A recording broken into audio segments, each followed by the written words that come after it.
950 سال تبلیغ فرمائی حضرت نوح علیہ السلام نے، اور ان کی قوم سرکش رہی، اور آپ جب ان کو ڈراتے عذاب الہی سے تو وہ مذاق اڑاتے ہیں۔ فَأْتِنَا بِمَا تَعِدُنَا، جس چیز کا تم وعدہ کرتے ہو لا کر کے دکھاؤ عذاب کیسا ہوتا ہے۔ تو حضرت نوح علیہ السلام نے اللہ کی بارگاہ میں عرض کیا کہ مولا یہ میری ہر گھڑی ہجو کرتے ہیں اور چیلنج کرتے ہیں عذاب کے لیے۔ تو اللہ تعالیٰ نے فرمایا نوح تم اپنی کشتی بناؤ سوکھے میں، جبکہ کوئی آس پاس میں کوئی ندی دریا نہیں ہے، لیکن کشتی بنانے کا حکم ہوا۔ آپ نے ایک بہت بڑے سائز کی کشتی بنائی جس میں صرف ایمان والے سوار تھے، اور ہر جانور جتنے بھی اس وقت موجود تھے ان جانوروں کا ایک ایک جوڑا اس میں لے لیا گیا تھا۔ 3 منزلیں کی وہ کشتی تھی، لکڑی کی بنائی ہوئی۔ اس وقت بھی ان کی قوم مذاق اڑا رہی تھی نوح علیہ السلام کے متعلق کہ ان کا دماغ نکل گیا ہے، ذہن توازن کھو گیا ہے، یہ سوکھے میدان میں اتنی بڑی کشتی بنا رہے ہیں، آخر اس کو اٹھا کر لے جائے گا کون سمندر تک اگر ان کو جانا بھی ہے سفر پہ تو۔ لیکن اس کے بعد وہ دن آیا جو عذاب الہی کا تھا، بارش شروع ہوئی، اور بارش کے متعلق قرآن میں اللہ فرماتا ہے ہم نے آسمانوں کے سارے دروازے کھول دیے اور زمین کے سارے سوتے پھاڑ دیے۔ زمین بھی پانی اگل رہی تھی، آسمان بھی پانی برسا رہا تھا، یہاں تک کہ پانی بھرتا گیا، روئے زمین پر کوئی پہاڑ بھی باقی نہیں رہا جو ڈوبنے سے باقی رہا ہو، سب ڈوب چکے تھے۔ اب اس میں حضرت نوح علیہ السلام کی بیوی نافرمان تھی، کافرہ تھی۔ حضرت نوح علیہ السلام اللہ کے نبی ہیں، لیکن بیوی ان کی سرکش تھی، نافرمان تھی، کافروں کی مدد بھی کرتی تھی۔ اسی طرح لوط علیہ السلام کی بیوی بھی سخت بدکار تھی، گنہگار تھی اور کافرہ تھی۔ 2 نبیوں کا ذکر اس سے قبل بھی آیا، اور آگے بھی آپ دیکھیں گے کہ اللہ تعالیٰ نے ان دونوں عورتوں کی مثال بھی بیان فرمائی ہے 29ویں پارے میں۔ حضرت نوح علیہ السلام کی بیوی ان پر کبھی ایمان نہ لائی، اور ان کا ایک بیٹا تھا حضرت نوح علیہ السلام کا، وہ بھی آپ پر ایمان نہیں لایا۔ اب جب بارش آنے لگی بہت تیز اور پانی بھرنے لگا، کشتی تیرنے لگ گئی، تو ایک پدری محبت ہوتی ہے جس کو کہتے ہیں شفقت پدری، یعنی باپ کی محبت اپنے بیٹے کے لیے ہر ایک کے دل میں کچھ نہ کچھ ہوتی ہے، چاہے کیسا بھی بیٹا ہو۔ تو حضرت نوح علیہ السلام پکارنے لگے اس کو کہ بیٹا آ جا میری کشتی میں تو بچ جائے گا۔ تو وہ ڈھیٹ بن کر کے اکڑتا رہا اور کہا میں اونچے پہاڑ پر چڑھ جاؤں گا، مجھے تمہاری کشتی کی ضرورت نہیں، اپنے باپ کے خلاف گیا۔ تو حضرت نوح علیہ السلام کو غم ہوا کہ میرا بیٹا میری مانتا نہیں ہے، میرے خلاف ہے۔ توجہ، اللہ کے نبی کو حکم کیا ہوا؟ اللہ نے فرمایا قال یا نوح انہ لیس من اہلک، اے نوح وہ آپ کی اولاد میں سے ہے ہی نہیں۔ آپ کیوں غم کرتے ہیں اس بات کا؟ انہ عمل غیر صالح فلا تسألنی ما لیس لک بہ علم انی اعیذک ان تکون من الجاہلین۔ حضرت نوح علیہ السلام کو تنبیہ کی گئی، اللہ کی طرف سے تنبیہ آئی، آپ اس چیز کا سوال نہ کریں۔ وہ اللہ کی بارگاہ میں مانگ رہے تھے کہ مولا میرے اہل کو بچا لے، میرے اولاد کو بچا لے۔ پورا واقعہ اس میں موجود ہے کہ جب اللہ کے نبی کشتی پر سوار ہوئے تو کہا یا بنی ارکب معنا ولا تکن مع الکافرین، بیٹا آ جا کافروں کے ساتھ مت جا۔ قال سآوی الی الجبل یعصمنی من الماء، میں اونچے پہاڑ پر چڑھ جاؤں گا، مجھے پانی سے کوئی چیز نہیں چھو بھی نہیں پائے گی۔ اللہ نے فرمایا کہ پھر حضرت نوح علیہ السلام نے اس سے پکار کر کہا لا عاصم اليوم، تجھے پتہ نہیں آج کوئی بچانے والا نہیں ہے، یہ عذاب کا دن ہے، انہ من امر اللہ، یہ اللہ کا حکم ہے۔ لیکن پھر بھی وہ نہ مانا، ہلاک ہو گیا، پانی میں ڈوب گیا، ختم ہو گیا۔ تو پھر نوح علیہ السلام کو جو بیٹے کی محبت تھی اس پر اللہ نے تنبیہ فرمائی کہ وہ آپ کی اولاد میں سے ہے ہی نہیں۔ پتہ یہ چلا کہ نبی کا نافرمان ہو تو اولاد میں سے ہو کر بھی وہ نہ کے برابر ہوتا ہے، نہ کے برابر ہے۔ اگر کافر ہے تو اس کا نسب ختم ہو گیا، اس کا نسب ختم ہو گیا۔ ہاں نبی کے اولاد میں سے وہی ہوں گے جو ایمان والے ہوں گے، ایمان والوں کو ہی آل بھی کہا جائے گا، اہل بھی کہا جائے گا، ایمان والے ہوں۔ ورنہ نسب ختم ہو جاتا ہے۔ عزیزان گرامی، اس میں مثال ایک یہ بھی ہے، اس میں جو ہے بیٹا اگر بدکار اور کافر نکلا تو اس میں باپ کا قصور نہیں ہے۔ حضرت نوح علیہ السلام کی اس میں خطا نہیں، وہ نبی ہیں، وہ اللہ کی مصلحت تھی۔ لیکن بسا اوقات ایسا بھی ہوا ہے کہ حضرت اکرمہ رضی اللہ تعالیٰ عنہ، جانتے ہیں آپ، صحابی رسول ہیں، نبی پاک صلی اللہ تعالیٰ علیہ وسلم کے صحابی حضرت اکرمہ، عاشق بھی، اور کئی جنگوں میں شرکت بھی فرمائی ہے، لیکن یہ بیٹے کس کے ہیں؟ ابو جہل کے۔ باپ ابو جہل ہے، دشمنی میں مر گیا حضور کے، لیکن بیٹا صحابی رسول ہے، نبی پاک صلی اللہ تعالیٰ علیہ وسلم کے سچے صحابہ میں سے۔ تو یہ جو معاملات ہیں دنیا میں چلتے رہیں گے، کبھی ولی کے پیٹ سے بدکار پیدا ہوا، اور کبھی گنہگار کے اولاد میں اللہ صالحین پیدا کرے، یہ اس کی قدرت کاملہ ہے۔ اللہ کریم ہمیں نیک و صالح اولاد عطا فرمائے۔ اور سورہ یوسف کے متعلق قرآن کہتا ہے نحن نقص علیک احسن القصص، قرآن میں جو ہے 1/3 حصہ قرآن کا واقعات ہیں پچھلے امتوں کے، 1/3 اس میں پچھلی امتوں کے واقعات، پچھلے نبیوں کے واقعات عبرت کے لیے بتائے جاتے ہیں۔ لیکن ان تمام واقعات میں جتنے بھی قرآن نے بیان کیے، قرآن کہتا ہے سورہ یوسف کے شروع میں، اے محبوب ہم آپ کو سب سے بہترین قصہ سناتے ہیں۔ اللہ فرما رہا ہے سب سے بہترین قصہ کس کا؟ یوسف علیہ السلام کا، پوری زندگی ہے ان کی اس میں، سورہ یوسف میں، ان کی پیدائش کے وقت سے لے کر، یعنی شروع سے ان کے احوال سے لے کر ان کے اخیر عمر تک کے احوال اس سورہ میں آ گئے ہیں۔ یوسف علیہ السلام بیٹے تھے یعقوب علیہ السلام کی۔ یعقوب علیہ السلام اللہ کے نبی ہیں، جن کو اسرائیل کہا گیا ہے، جن کے نام سے آج اسرائیل ملک بھی بنا ہوا ہے۔ اسرائیل ان کا نام ہے، حضرت یعقوب علیہ السلام کا، اور انہی کے بیٹوں کو بنی اسرائیل کہا جاتا ہے۔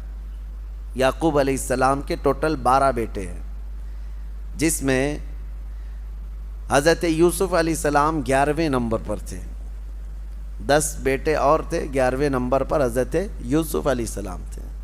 جب یعقوب علیہ السلام کے 11ویں نمبر پر پیدا ہوئے، ان کا جمال ایسا تھا کہ جو دیکھتا پلکیں جھپکانا بھول جائے، خوبصورتی اللہ نے کمال کی دی تھی یوسف علیہ السلام کو بچپن سے۔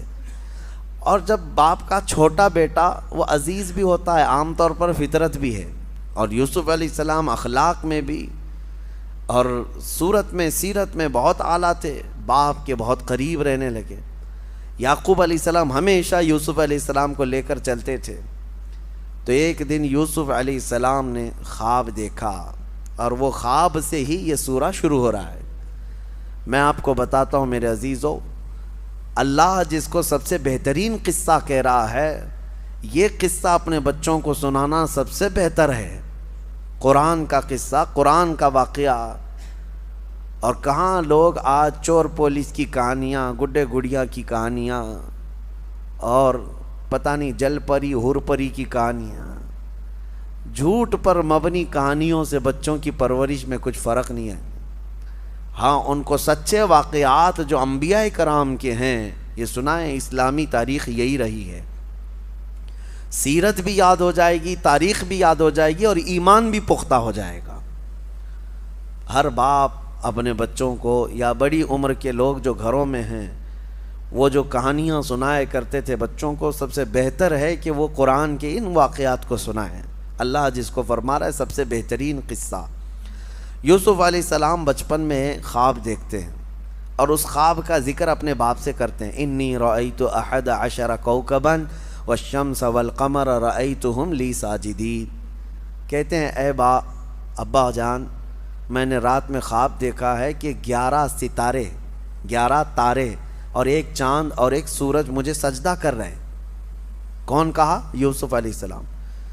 باپ یعقوب علیہ السلام اللہ کے نبی ہیں، جب انہوں نے حضرت یوسف سے بچپن میں ہی یہ خواب سنا تو کہا یا بنی لا تقصص رؤیاک علی اخوتک، بیٹا یہ اپنے بھائیوں کے سامنے مت بولنا اس خواب کو، جو 10 بھائی ہیں تمہارے ان کے سامنے اس خواب کا ذکر مت کرنا، ورنہ وہ کچھ نہ کچھ تمہیں نقصان پہنچا سکتے ہیں۔ بھائیوں میں بھی حسد آتا ہے، ہر زمانے میں رہا ہے۔ تو یوسف علیہ السلام نے بتایا تو نہیں، لیکن حسد آلریڈی ان بھائیوں کے دلوں میں آئے گیا تھا کہ ہمارے باپ سب سے زیادہ اسی کو چاہتے ہیں، یوسف کو چاہتے ہیں۔ یعقوب علیہ السلام اللہ کے نبی صرف ایک چھوٹے سے علاقے میں نہیں، ان کا بڑا مقام تھا، ایک بڑی امت ہے ان کی پیروی کرتی۔ بیت المقدس یعقوب علیہ السلام جہاں آباد رہے، فلسطین جہاں ہے، تو بھائیوں میں یہ حسد رہا کہ یوسف علیہ السلام جو ہے یہی عزیز ہیں، جو کہتے ہیں نا سجادہ نشینی کی جنگ، دوڑ کہ باپ کے بعد میں بیٹھوں گا گدی پہ، باپ کے بعد میں رہوں گا۔ 10 لوگ ایک طرف ہو گئے، یوسف علیہ السلام ایک طرف۔ اب شیطان آیا، ان 10 کو وسوسے ڈالا کہ تم یوسف کا کام تمام کرو ورنہ تمہیں باپ کبھی چاہیں گے بھی نہیں۔ تو انہوں نے یہ کہا کہ کیا کریں، آپس میں بیٹھ کر کے میٹنگ کیا، کہا کہ یوسف کو جو ہے مار ڈالتے ہیں۔ پھر ایک بھائی نے کہا مارو مت، جنگل میں لے جاتے ہیں، کہیں جا کر کسی کنویں میں ڈال کے آ جائیں گے۔ تو بھائیوں نے یہ مشورہ کیا اور اس کے بعد کہا کہ پھر ان کو لے کر کیسے جائیں، ابا تو چھوڑیں گے نہیں ان کو ہمارے ساتھ۔ کہا ہم منا لیں گے۔ آئے یوسف علیہ السلام کے مانگ کے لیے، مطالبے کے لیے حضرت یعقوب علیہ السلام کے پاس۔ سارے 10 آ کر کہتے ہیں ابا جان ہم جانا چاہتے ہیں سیر و تفریح کے لیے، ہم تو جا رہے ہیں، ہمارا چھوٹا بھائی اگر سفر میں نہیں رہے گا تو مزہ نہیں آئے گا، آپ اس کو ہمارے ساتھ بھیجیں۔ ارسلہ معنا غدا یرتع ویلعب، وہ بھی ہمارے ساتھ کھیلے گا، تفریح کرے گا۔ وَإِنَّا لَهُ لَحَافِظُونَ، اور ہم اس کی بہت حفاظت کریں گے۔ یعقوب علیہ السلام نے کہا انی لَيَحْزُنُنِي أَن تَذْهَبُوا بِهِ وَأَخَافُ أَن يَأْكُلَهُ الذِّئْبُ، مجھے ڈر ہے کہ تم کہیں اس کو اکیلا چھوڑ دو گے جنگل میں اور کوئی درندہ آ کر اسے کچھ نقصان پہنچا دیا۔ تو بھائیوں نے کہا اگر ایسا ہوا کہ ہم اس کی حفاظت نہیں کریں گے تو پھر ہم پر لعنت ہے، ہم کیسے بھائی ہوں گے، ہم یوسف کی پوری حفاظت کریں گے۔ جب یقین دلایا تو یوسف علیہ السلام کو بھیج دیا والد گرامی نے، لے کر کے پلان کے مطابق آئے جنگل میں، اور آنے کے بعد تھوڑی دیر کھیلنے کے بعد 10 نے مل کر کے یوسف علیہ السلام کو جنگل میں موجود ایک کنویں میں ڈھکیل دیا۔ بہت پرانا کنواں تھا، زہریلے سانپ اس کنویں کے اندر موجود تھے۔ انہوں نے ڈھکیل تو دیا لیکن اللہ کا حکم ہوا کہ فوراً جبرائیل امین آئے، یوسف علیہ السلام کو پکڑ کر کنویں میں ایک جگہ بٹھا دیا، اور جتنے موذی جانور تھے سب کو حکم ہو گیا کہ تمہیں یہ ایذا دینے کے لیے نہیں، یہ اللہ کے نبی ہیں، ان کی حفاظت کرو۔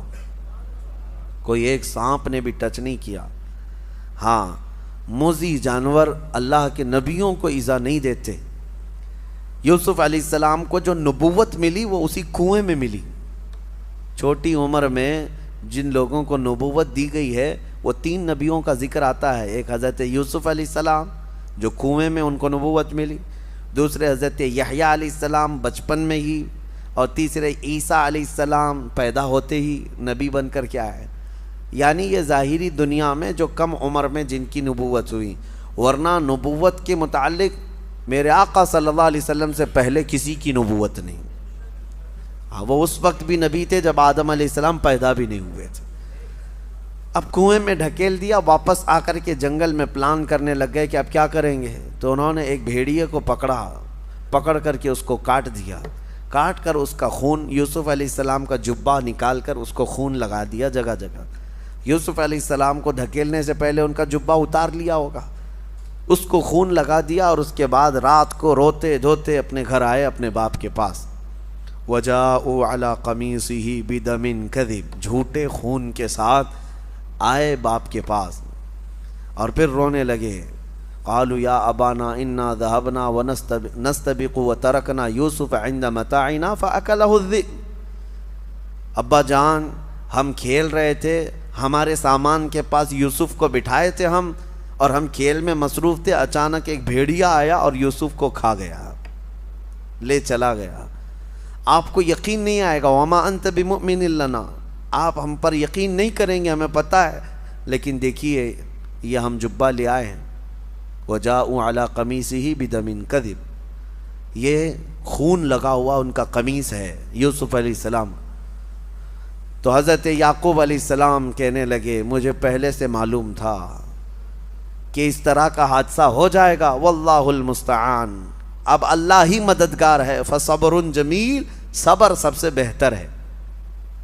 یوسف علیہ السلام کے جانے کے بعد یعقوب علیہ السلام ان کے غم میں بہت روئے، بہت روئے، اپنے بیٹے کی یاد میں روتے روتے ان کی آنکھیں چلی گئیں، بینائی ختم ہوئی یعقوب علیہ السلام کی۔ اب انہوں نے جو کام کیا صرف حسد کے مارے کیا، اپنے بھائی کو کنویں میں ڈال دیا۔ یاد رکھیں میرے آقا صلی اللہ علیہ وسلم کی حدیث ہے، من حفر لأخیہ حفر اللہ لہ، جو اپنے بھائی کے لیے کنواں کھودتا ہے اللہ اس کے لیے کنواں کھودتا ہے۔ ہاں یہ صرف یوسف علیہ السلام کے بھائیوں کے ساتھ ہی نہیں ہوا، آج بھی یہ فارمولہ ہے، اگر آپ کسی کے لیے گڑھا کھود رہے ہیں اللہ آپ کے لیے کوئی گڑھا تیار فرمائے گا جس میں تم بھی جا کے گرو گے۔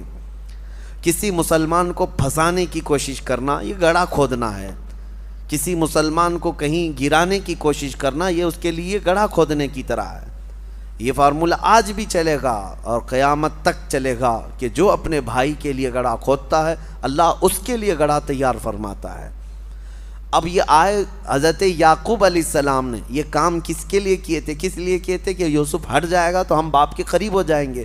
الٹا ہو گیا، یعقوب علیہ السلام نے ان 10 کو دور کر دیا، کہا کہ تم میرے قریب بھی مت آنا آج کے بعد۔ کام کس کے لیے کیے تھے؟ قریب ہونے کے لیے، لیکن یہ چال الٹی پڑ گئی، یعقوب علیہ السلام ہمیشہ کے لیے ان کو دور کر دیے، تم دور ہو جاؤ سب کے سب۔ اب یہ معاملہ چلتا رہا۔ اب قرآن میں اللہ فرماتا ہے ایک قافلہ گزر رہا تھا اس جنگل سے، اس قافلے نے وہاں پڑاؤ کیا تھا، تو قافلہ یہ مصر جا رہا تھا۔ قافلے میں سے کسی نے پانی لانے کے لیے کنواں تلاشا اور کنواں قریب میں تھا، ڈول ڈالا، تو ڈول ڈالتے ہی حضرت یوسف علیہ السلام اس ڈول کو پکڑ کر کے اوپر آ گئے، کنویں کے اوپر آ گئے۔ اللہ تعالیٰ جس کو جہاں چاہے محفوظ رکھے، جہاں چاہے لے جائے۔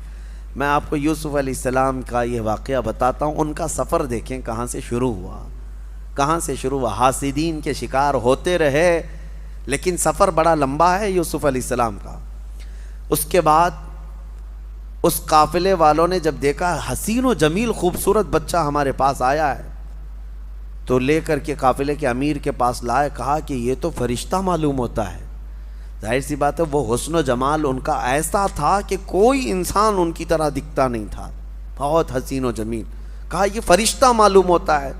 قافلے والوں نے ساتھ لے لیا، اور جب وہ راستے سے چلتے تو جہاں سے چلتے لوگ ان کو دیکھنے کے لیے بھیڑ لگاتے۔ جب مصر پہنچے تو قافلے کے امیر نے سوچا کہ مفت میں کیوں دکھاؤں، پیسے لے کر کے دکھاؤں گا۔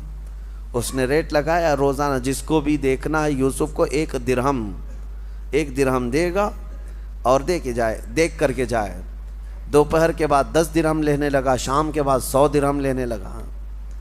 کمایا، خوب کمایا، کس کو؟ صرف حضرت یوسف علیہ السلام کو دکھا دکھا کر۔ مصر کے بازار میں یوسف علیہ السلام کا حسن دیکھنے کے لیے لوگوں کی بھیڑ تھی۔ جب خبر پھیل گئی بڑے بڑے امیر بھی وہاں آئے۔ اب لوگوں میں دوسرے دن ان کے بیچنے کی بات شروع ہو گئی، بولی لگا دیا اس نے، قافلے کے امیر نے، کہ جس کو خریدنا ہے میرے پاس سے اس کو خریدے۔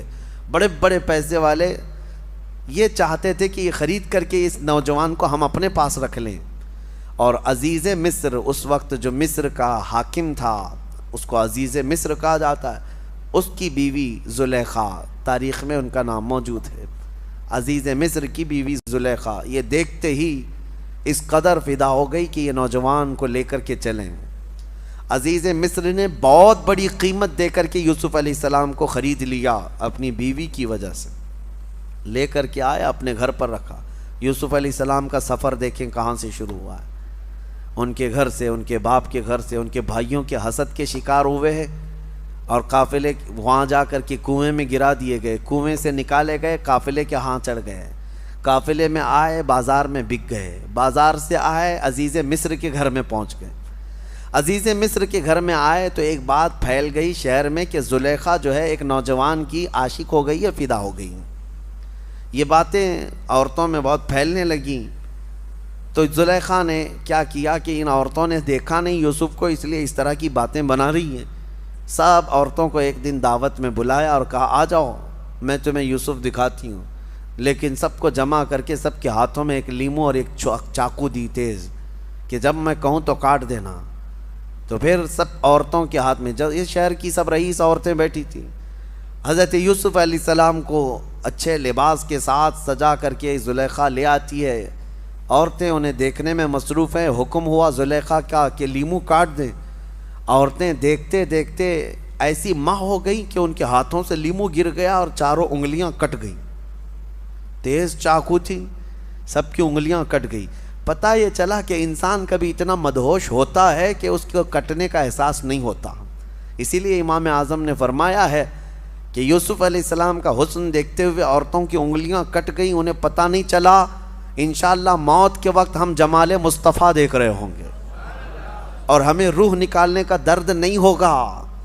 اسرائیل روح نکال رہے ہوں گے اور سامنے چہرہ مصطفیٰ ہوگا۔ یوسف کا حسن دیکھ کر کٹی ہوئی انگلیوں کا درد نہیں ہوتا تو جمال محمد دیکھ کر روح نکلنے کا بھی درد نہیں ہوگا۔ حسن یوسف پہ کٹی مصر میں انگشت زنا، سر کٹاتے ہیں تیرے نام پہ مردان عرب۔ اعلیٰ حضرت نے فرمایا انگلیاں کٹ گئیں۔ پھر یوسف علیہ السلام گئے تو دیکھتی ہیں فلما سمعت بمکرہن، یہاں سے آیت ہیں قطعنا ایدیہن، اللہ فرماتا ہے وہ سب تو اپنے ہاتھ کاٹ لیں۔ بعد میں انہیں احساس ہوا کہ لیمو تو نہیں کٹا، انگلیاں کٹ گئی ہیں۔ اب یہ کاٹی نہیں ہے، یہ کیا ہوا ہے؟ کٹی ہیں۔ کاٹنا اور ہوتا ہے، کٹ جانا اور ہوتا ہے۔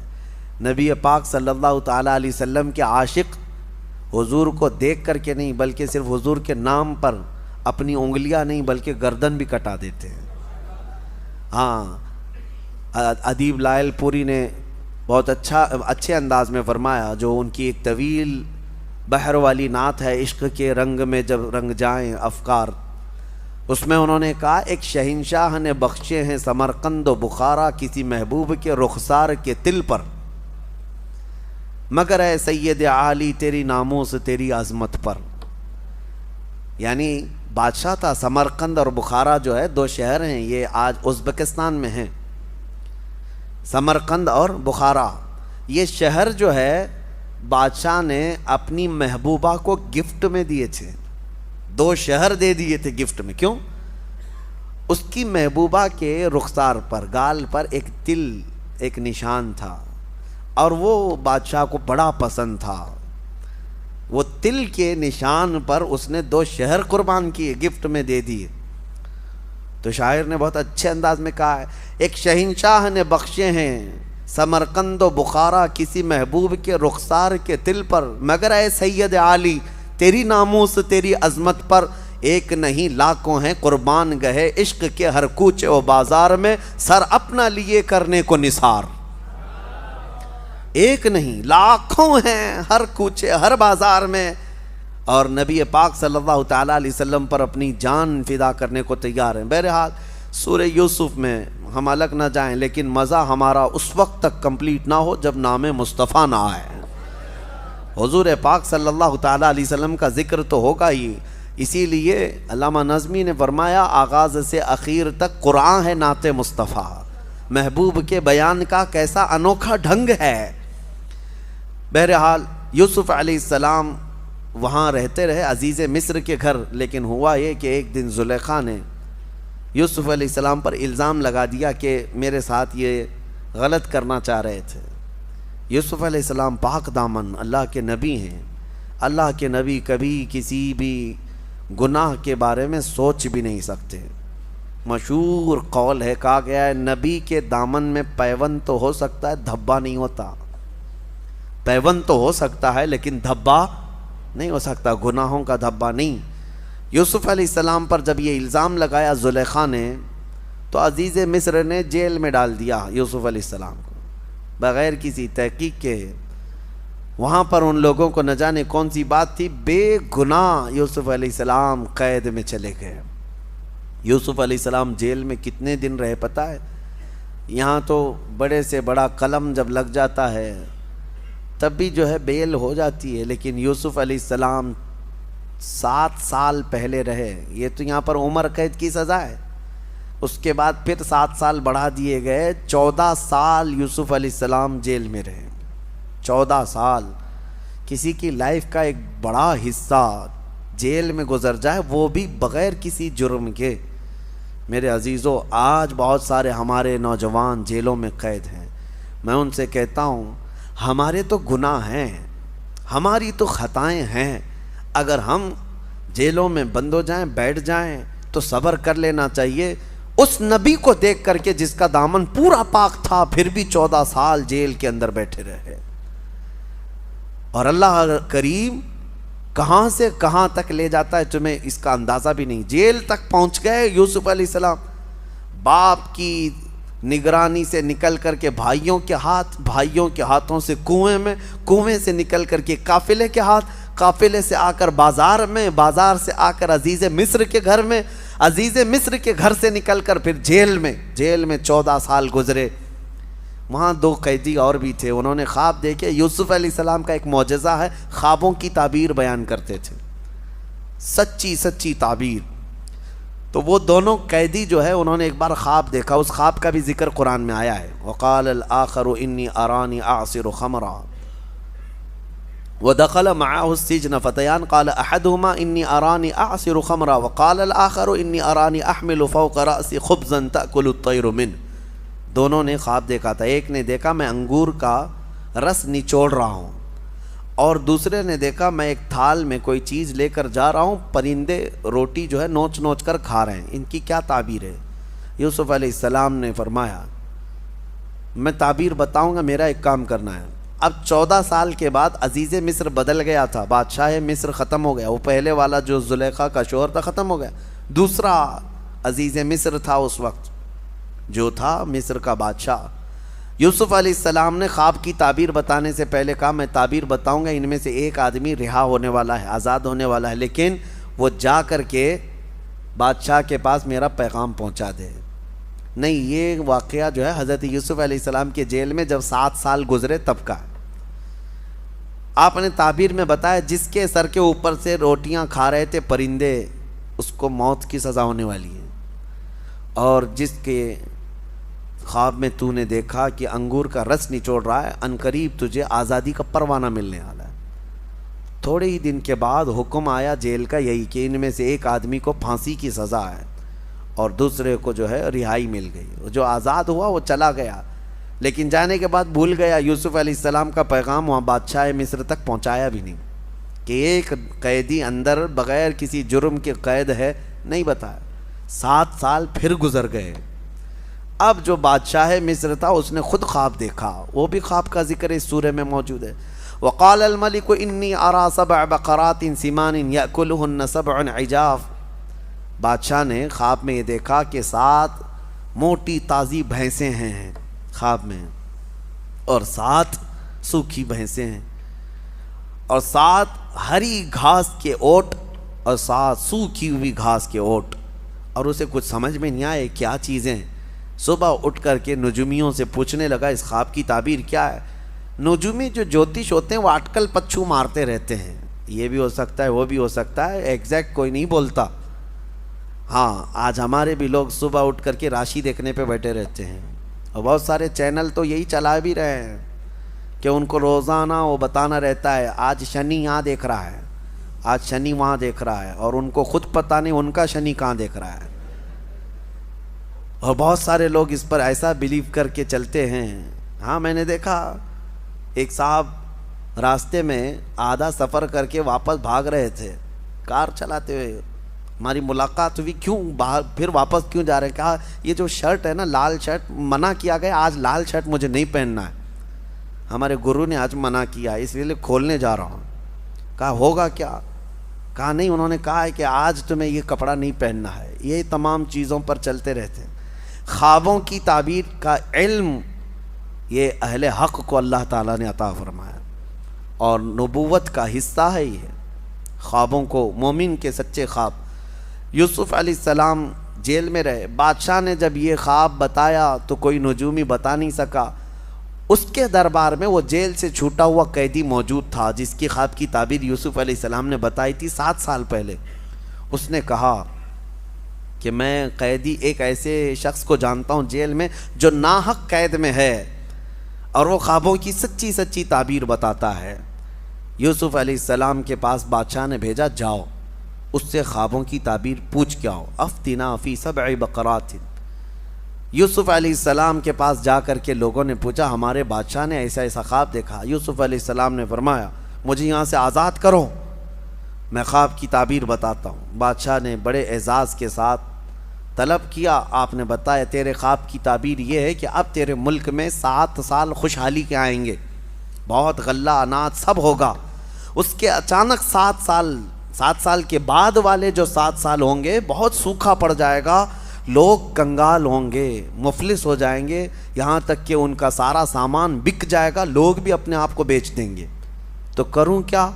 بادشاہ نے پوچھا، کہا کہ 7 سال جو ہوں گے انہی میں ذخیرہ جمع کر لو کہ اگلے 7 سال جب سوکھا پڑے گا تو یہ جمع شدہ مال تم اپنے رعایا پر خرچہ کرو گے۔ بادشاہ کو یہ تعبیر پسند آئی اور اس نے دیکھا بھی کہ 7 سال اتنی خوشحالیاں آئیں تو اس نے سب جمع کرنا شروع کیا۔ پھر یوسف علیہ السلام کو اس نے آزاد کر کے اپنے وزیروں میں شامل کر لیا، اب کہاں سے سفر کہاں پہنچا؟ اللہ فرماتا ہے وَكَذَلِكَ مَكَّنَّا لِيُوسُفَ فِي الْأَرْضِ، ہم نے یوسف کو اسی طرح زمین کا قرار عطا کیا، جیل سے نکال کر سیدھا وزیر اعظم۔ حضرت یوسف علیہ السلام وہاں پہنچے، 7 سال کے بعد جب سوکھا پڑ گیا ہر جگہ، مصر میں ایسا سوکھا پڑ گیا تھا کہ لوگ اپنے آپ کو بیچنے پر مجبور ہو گئے تھے، اور جب بادشاہ کے ہاں سے غلہ تقسیم ہو رہا تھا رعایا کو، یوسف علیہ السلام کے وہ 10 بھائی یعقوب علیہ السلام کے ساتھ جو زمانہ بیت گیا، ان کے ہاں بھی مفلسی ایسی آئی، غربت ایسی آئی، قحط، وہ بھی بادشاہ کے ہاں غلہ لینے کے لیے آ گئے۔ اب اس وقت یوسف علیہ السلام وزیر اعظم ہیں، بادشاہ کے ہاں وزیر اعظم ہیں۔ بھائی جب آ رہے تھے، اتفاق کی بات یہ ہے کہ یوسف علیہ السلام کے غم میں جب یعقوب علیہ السلام بہت رونے لگے تو اللہ نے ان کو ایک اور بیٹا عطا کیا جن کا نام بنیامین تھا۔ بنیامین، آج یہ یہودی وہ نام رکھتے ہیں بنجامن، وہ بنیامین ہے یوسف علیہ السلام کے چھوٹے بیٹے، اور حضرت یعقوب علیہ السلام اس بیٹے کو اب بہت زیادہ چاہتے تھے۔ یہ بات حضرت یوسف علیہ السلام کو معلوم تھی کہ میرے بعد میرا چھوٹا بھائی پیدا ہوا، اس کو یعقوب علیہ السلام اب دور کرتے ہی نہیں تھے۔ اب یہ 10 بھائی آئے تھے جب بادشاہ کے یہاں پہنچے غلہ لینے کے لیے، حضرت یوسف علیہ السلام نے تو ان کو پہچان لیا لیکن وہ ان کو نہیں پہچانتے تھے، ان کو تو یہ لگا کہ کب کے ہم نے کنویں میں ڈال دیا، ختم ہو گئی کہانی، لیکن یوسف علیہ السلام موجود تھے۔ حضرت یوسف علیہ السلام نے ان بھائیوں کا غلہ روک دیا، کہا بانٹنے والے سے کہ ان کو پہلے طلب کرو۔ پوچھا کتنے لوگ ہیں تمہارے گھر میں؟ کہا ہم لوگ ہیں، ہمارے باپ ہیں، ہمارے ایک بھائی ہیں۔ کہا جاؤ اپنے چھوٹے بھائی کو بھی ساتھ میں لے آؤ، جب تک وہ نہیں آئے گا تمہیں غلہ نہیں دیا جائے گا۔ وہ 10 نے کہا ہمارے باپ ان کو نہیں بھیجتے۔ کہا کیوں نہیں بھیجتے؟ کہا ہمارے ایک بھائی کے ساتھ حادثہ ہوا تھا پہلے، اب ہمارے باپ اس چھوٹے بھائی کو نہیں بھیجتے۔ یوسف علیہ السلام نے کہا جب تک تمہارا وہ چھوٹا بھائی آئے گا نہیں تمہیں غلہ دیا نہیں جائے گا۔ واپس چلے آئے۔ باپ یعقوب علیہ السلام سے کہنے لگے جو عزیز مصر کا وزیر اعظم ہے وہ بڑا سخت آدمی ہے، وہ غلہ نہیں دیتا، آپ ہمارے چھوٹے بھائی کو ساتھ بھیجیں۔ حضرت یوسف علیہ السلام کے باپ یعقوب علیہ السلام کہنے لگے مجھے پھر خوف ہے کہ اس کے ساتھ بھی تم کچھ غلط نہ کر جاؤ۔ بہت روئے، 10 نے کہا ایک غلطی ہوئی، اب غلطی نہیں کریں گے، آپ بھیج دیں اللہ کے لیے۔ حضرت یعقوب علیہ السلام نے بھیج دیا۔ بڑی منت سماجت کرنے کے بعد جب یہ آئے اپنے چھوٹے بھائی کو لے کر کے، غلہ جب تقسیم ہو رہا تھا، یوسف علیہ السلام نے سب کو غلہ دیا اور چھوٹے بھائی کے تھیلے میں سونے کی کٹوری ڈال دی جس سے تقسیم ہوتا تھا غلہ، اور اس کے بعد وہ لوگ غلہ لے کر کے باہر نکلے تھے۔ یوسف علیہ السلام نے اعلان کیا کہ شاہی خزانے کی سونے کی کٹوری چوری ہو گئی ہے، چیکنگ کرو کس کے پاس ہے۔ سارے لوگوں کے تھیلے چیک کیے گئے تو حضرت بنیامین کے پاس ملی جو یوسف علیہ السلام کے چھوٹے بھائی تھے۔ حضرت یوسف علیہ السلام نے کہا پکڑو ان کو، گرفتار کر کے لائے۔ اب وہ 10 رونے لگے، گڑ گڑانے لگے، ہماری تو موت آ جائے گی، ہم اپنے باپ کے پاس جا نہ سکیں گے، چھوڑ دیں، ہم 10 کو لے لیں، اس کو چھوڑ دیں۔ یوسف علیہ السلام نے کہا نہیں، اسی کو ہم رکھیں گے، اسی کو ہم رکھیں گے، اور اس وقت تک ہم انہیں نہیں چھوڑیں گے جب تک تم اپنے باپ کو لے کر نہیں آتے۔ اب وہ بھائی رونے لگے، کہا ہمارے باپ نہیں آ سکتے، ان کی آنکھیں نہیں ہیں، بڑھاپا ہے، بہت غم میں روتے ہیں۔ حضرت یوسف علیہ السلام نے پوچھا کس غم میں روتے ہیں؟ کہا ان کا ایک عزیز بیٹا انتقال کر گیا۔ یوسف علیہ السلام کو رونا آ گیا، اپنے باپ کی محبت تھی کہ ابا جان اتنے سالوں سے میرے غم میں رو رہے ہیں۔ پھر حضرت یوسف علیہ السلام نے اپنا جبہ اتارا اور کہا، ان بھائیوں کے ہاتھ میں دیا، کہا جانا اپنے باپ کے پاس، اس جبے کو دے دینا، وہ آئیں گے، یہ جبہ لے کر کے ضرور آئیں گے، جاؤ۔ یہ 10 یوسف علیہ السلام کا جبہ لے کر چلنے لگے۔ اس وقت تک بھائیوں کو نہیں معلوم یہ یوسف ہے۔ جب وہ لے کر کے چلنے لگے، سنو قرآن کہتا ہے فلما ان جاء البشیر، نہیں بلکہ یعقوب علیہ السلام کہتے ہیں انی لاجد ریح یوسف لولا ان تفندون۔ گھر والے جو بیویاں تھیں حضرت یعقوب علیہ السلام کی، وہ اکیلے تھے، آنکھیں نہیں ہیں، ابھی یہ بھائی آئے نہیں، راستے میں ہیں۔ گھر میں حضرت یعقوب علیہ السلام زور زور سے ادھر ادھر سے چلتے اور کہتے ہیں مجھے یوسف کی خوشبو آ رہی ہے، یوسف کی خوشبو آ رہی ہے۔ لوگوں نے کہا قالوا تاللہ انک لفی ضلالک القدیم، لوگوں نے کہا اللہ کی قسم آپ پرانی محبت میں کھوئے ہوئے ہیں، کہاں یوسف ابھی اس زمانے میں؟ یعقوب علیہ السلام کہنے لگے نہیں، مجھے میرے بیٹے کی خوشبو آ رہی ہے۔ نبی ہے جو اپنے بیٹے کی خوشبو سونگھ سکتا ہے۔ اور جب وہ جبہ لے کر کے بھائی پہنچے تو قرآن میں القاہ علی وجہہ، بھائیوں نے وہ جبہ لا کر یعقوب علیہ السلام کے منہ پر ڈال دیا۔ اللہ فرماتا ہے فرتد بصیرا، ان کی کھوئی ہوئی بینائی واپس آ گئی، آنکھیں واپس آ گئی، وہ دیکھنے لگ گئے۔ اللہ اکبر، قرآن کی آیتیں شاہد ہیں، ایک نبی کا جبہ دوسرے نبی کی آنکھیں لا رہا ہے، ایک نبی کا جبہ دوسرے نبی کو فائدہ دے رہا ہے، تو پھر نبی کا منہ مبارک امتی کو کیوں نہیں فائدہ دے سکتا؟ نبی کے قدم جہاں پر لگے وہ مٹی ہمارے لیے شفا کیوں نہیں ہو سکتی؟ یقیناً شفا ہے۔ یہ اپنے اپنے عقیدے کی بات ہے اور اپنے اپنے محبت کی بات ہے۔ وہ قرآن تو پڑھتے ہیں، شاید یہ آیت کھا جاتے ہوں گے۔ پوچھو ان کو یعقوب علیہ السلام کی آنکھیں واپس کیسے آئی تھی؟ وہ جبہ یوسف سے آئی تھی، جبہ یوسف سے آئی تھی۔ بہرحال یعقوب علیہ السلام چل کر کے آئے بھائیوں کے ساتھ۔ کتنے لوگ ہیں اب؟ 10 بیٹے یعقوب علیہ السلام کے، اور حضرت یعقوب علیہ السلام، ایک بیٹے تو وہاں گرفتار ہیں، بنیامین۔ اب جب پہنچے مصر پہنچے تو یعقوب علیہ السلام کے استقبال کے لیے یوسف علیہ السلام بادشاہ کے ساتھ خود باہر آئے۔ جب یعقوب علیہ السلام آئے، یوسف علیہ السلام کو دیکھا، وہ جمال جہاں آ رہا، اپنے بیٹے کو کیسے نہ پہچانتے؟ آپ نے کہا کہ اللہ نے یوسف کو میرے زندہ رکھا، یہ یوسف ہے۔ تو 10 بھائی نہیں، 11 بھائی پورے کے پورے سجدے میں گر گئے، اور یعقوب علیہ السلام بھی سجدے میں گئے، اور بادشاہ مصر بھی سجدے میں گرا۔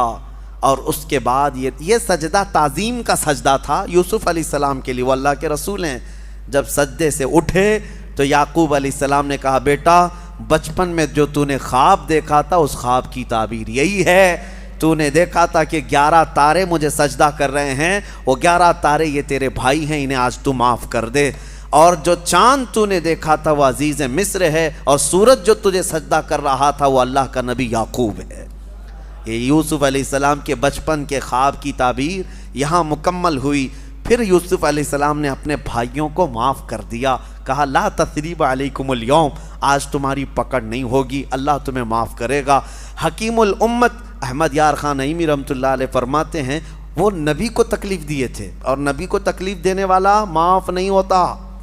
نبی کے ساتھ دھوکہ کیا، یوسف علیہ السلام کو کنویں میں ڈالا، تو اکثر یہ دیکھا ہے کہ نبیوں کو ایذا دینے والے معاف نہیں ہوتے، لیکن یہ ایک ہی تاریخ کا حصہ ہے، نبی کو کنویں میں ڈالے لیکن پھر بھی معاف ہوئے، پھر بھی معاف ہوئے۔ کتنا بہترین نقطہ بیان کیا حکیم الامت نے۔ وجہ یہ تھی کہ انہوں نے جو کیا تھا، یوسف علیہ السلام کو جو گرایا تھا، ایک نبی کو تو گرایا لیکن دوسرے نبی سے قریب ہونے کے لیے کیا تھا۔